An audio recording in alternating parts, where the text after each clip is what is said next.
So with my signature, the federal government will now resume normal operations, and my administration and our partners in Congress will continue our work to lower the cost of living, restore public safety, grow our economy, and make America affordable again. Well, 6 weeks of uncertainty comes to an end. The government once again open for business, but returning to the norm. A little easier said than done. Hi everyone, I'm Jason Newton. Welcome to 11 TV Hill. It was the longest shutdown in our country's history. That 43-day stalemate left people jobless, without pay, and forced to make some tough decisions at home. In the end, the sticking point of Democrats, healthcare subsidies, was left on the negotiating floor, and the finger pointing seems to only continue. Meantime, two things on the minds of Americans. First, their SNAP benefits. The country's agriculture secretary saying that money should reach Americans by next week. And then there's the country's airports. The reduction in flights expected to level out by Thanksgiving, but that'll take some repositioning of planes and a boost of staffing. And that has travelers clinging to hope that their holiday plans will not be disrupted. Joining us now to get us a better outlook on all these things and economics is Towson University economist Darius Irani. Good to see you. Thank you. Thank you for having me. This is something else. I mean, we think about this in time. So yes, 43 days is a long time, but the money compounded over 43 days, especially for small business, can really hurt them. Yeah, exactly. So, the federal employees will get their money back. They may pay a bigger tax when they get that big lump sum check whenever it arrives. And so they'll continue spending. But what's missing is all the small businesses that lost business during the shutdown. So think about a restaurant. There's about 270,000 federal employees here in the state of Maryland. If, let's say, 150,000 of those individuals did not go to lunch, during the at least once a week, that's about $22.5 million lost revenue for those small business restaurants. And that's about $1.4 million in lost sales tax.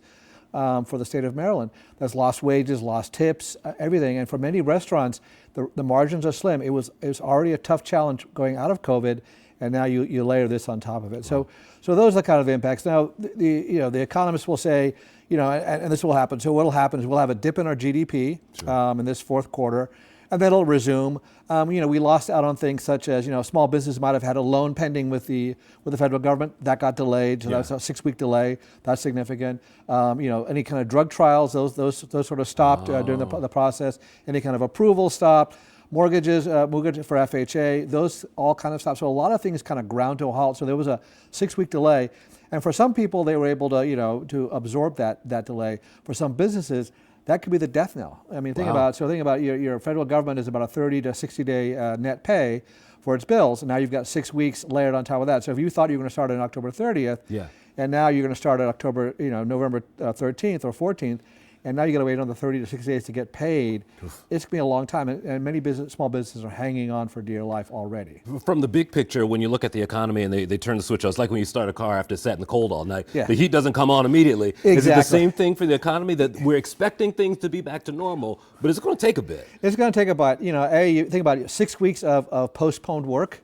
It's sitting on everyone's desk. So you got to remember your password. You got to remember all those sort of things. Okay, what's going on?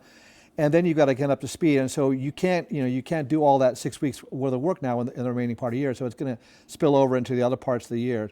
So that's kind of the challenge. And then for also many, and I failed to mention, but for many small contractors who service those buildings, who provide the cafeteria support, who do the cleaning, the security, they, in some cases, they were sent home and they're not going to ever get paid. So let me get it straight. So federal contract workers may not see the same back pay that a government. Yeah. So for example, if they were the company that provided the janitorial services for the building, well, if there's nobody in the building, there's no need for cleaning it up. So therefore, they don't get paid. So those janitorial workers won't see the back pay as, say, a federal worker who is accepted or sitting at home. We went through this before, and it's widely noted that the aviation industry is really what got people mad and got things going again. It seems like some industry CEOs may have been in the ear of Washington saying, we got to get this going. Tell me about aviation and what they felt. Well, obviously, you're concerned with, especially some of the air traffic controllers were calling out sick, so we had reduced staffing, and so the decision was made to reduce the number of flights. That put a lot of pressure on travelers, especially coming into the holiday season. Everyone was concerned were they going to be able to go home or travel during that time period. So I think the pressure was felt, and then obviously the airline CEOs were obviously concerned for their bottom line. So again, they put some pressure on the White House to come to a deal. Does this leave a lasting sting on the economy? Like now, as you look at the at Wall Street, I guess 2 days ago, or was it a day ago, really low at the end. Yeah. Do we recover from that? Well, I mean, at the end, the last shutdown, the temporary loss was about $11 billion, and then the permanent loss was $3 billion. So it's about a third, about a fourth, excuse me. So it is somewhat permanent, but I think the psyche is probably more permanent, right? So federal workers now are thinking about, well, do I need to save up for the next budget impasse on September 30th? Right. We could go through this all again. Exactly. In muscle memory at that point. Exactly. For people who I know there are a lot of folks who have missed bills, so like those federal contractors. They've missed rent or mortgage. They've missed keeping the lights on. Is this the kind of thing, it may not be in your realm, but they should be making phone calls, I'm guessing, to make some kind of arrangements. Yeah, no, I think so. The state has a policy where, for some federal workers, they can, get relief in terms of postponing the bills. And many, I think many many credit card companies, rental agencies realize that, they're federal employees and they had no control over this. Yeah.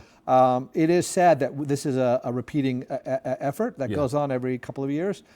And unfortunately, for many federal workers, they have to figure out how to make for alternative financial gains. I just want to sneak one in for you, because there was a mention of a 50-year mortgage recently, which just seems like a lot to me. Right. Any thoughts from you? I mean, I think someone did a study. They said, look, so if you're a traditional mortgage, a $400,000 house, you'd end up paying $400,000 in interest, plus or minus. With a 50-year mortgage, same house, you lower your monthly payment by $300 a month, but then you would pay $800,000 in interest over the lifetime. $800,000. Yeah. Wow. Yeah. All right. Good to see you, my friend. Good to see you. As Thank always. you. Yep.